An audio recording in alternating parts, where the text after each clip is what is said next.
Hello everyone, welcome to chaos blog. অনেকদিন পরে চলে এসেছি আপনাদের কাছে। আজকে চলে এসেছি আমরা নর্থ কলকাতার একটি বিখ্যাত ফিশ কবিরাজির দোকানে। বুঝতেই পারছেন কোথায় এসেছি? হ্যাঁ, ঠিকই ধরেছেন, শোভাবাজারের কাছে মিত্রা ক্যাফেতে। দেখুন ভেতরটায় আমরা চলে এসেছি। ভেতরে কি সুন্দর অপূর্ব পটচিত্র দিয়ে ডেকোরেশন করা।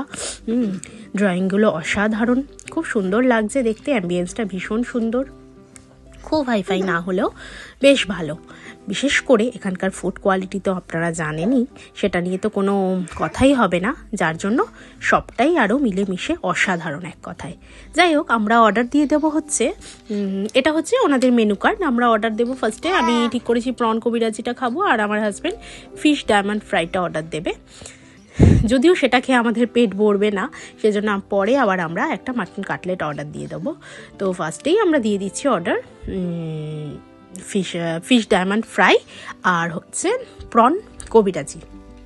তার মধ্যেই একটু বসে বসে আমরা চারিদিকটা ভালো মতো দেখে নিচ্ছি। দেখুন কি সুন্দর অপূর্ব, দেয়ালগুলোকে লাল রং করা রয়েছে, জানলাগুলোকে নীল রং করা রয়েছে, ভীষণ সুন্দর। আর তার মধ্যেই চলে এসছে আমাদের খাবার। আর এখানে সবচেয়ে স্পেশালিটি যেটা হলো, মানে যেটা আমাদের ভীষণ ভালো লেগেছে, যেটা আর কোনো জায়গায় বা কোনো রেস্টুরেন্টে আমরা কোনোদিনও পাইনি, সেটা হচ্ছে কাসুন্দিটা।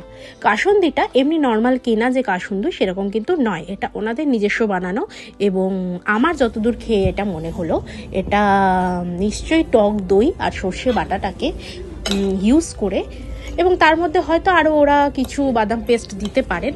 যাই হোক, টেস্টটা ঠিক ওই রকমই হয়েছে, টক দই আর সর্ষে বাটাটাকে একসঙ্গে পেস্ট করলে যেরকম হয়, মানে অপূর্ব সুন্দর, একটুও ঝাঁজ নয়। বাট ওটা মানে কি বলবো, চাটনি হিসেবে, মানে ফিশ ফ্রাইয়ের সঙ্গে আমরা যেগুলো খাই, অসাধারণ, এক কথায় অসাধারণ।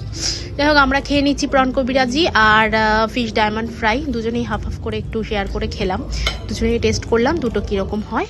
আর বাট যথারীতি এটা খাওয়ার পর আমার পেট ভরেনি, মনে হচ্ছে আরও কিছু খাই। এখানে বিরিয়ানির আইটেমও ছিল, বাট আমরা অর্ডার করতে গিয়ে ওরা বললো এখনও রেডি হয়নি, তো সেজন্য আমি আর বিরিয়ানি তো পাওয়ার উপায় নেই, তো সেজন্য আমরা আরেকটা মাটন কাটলেট অর্ডার করে নেব।